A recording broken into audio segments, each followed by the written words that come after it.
შინაგან საქმეთა სამინისტრომ გაითვალისწინა მოქალაქეების ინტერესები და მინების დაბურვის წესებს ამარტივებს იქიდან გამომდინარე, რომ საკმაოდ ბევრია იმ სატრანსპორტო საშუალებების რაოდენობა, რომლებსაც მინები ქარხნული წესით აქვს დამუქებული, კანონი შეიცვალა.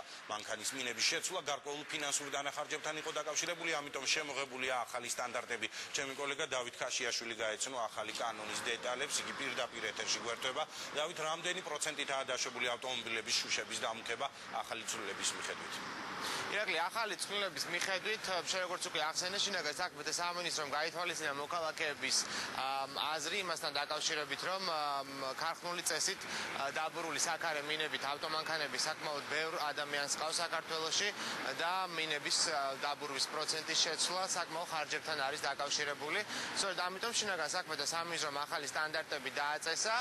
სტანდარტები ჩვენ შინაგან საქმეთა სამინისტროს წარმომადგენელმა გაგვაცნო და ჩვენ მის კომენტარს პირდაპირ ეთერში გთავაზობთ. კონკრეტულ შემთხვევაში აღნიშნულ ავტომანქანაზე წინა საქარე მინა არ უნდა იყოს დამუქებული.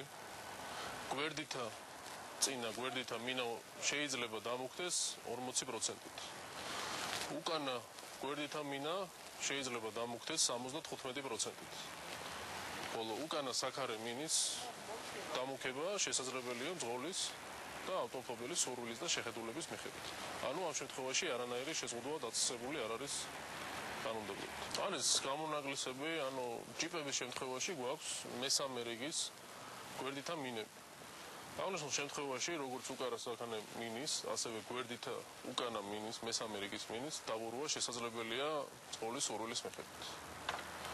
არანაირი შეზღუდვა ამ შემთხვევაშიც არ დაწესებულა. შევახსენებ ქართველ მძღოლებს, რომ აღნიშნული წესების დარღვევა 50 ლარიანი ჯარიმით ისჯება. ძალაში კანონი ზუსტად 2 დღეში, 10 ნოემბერს შევა.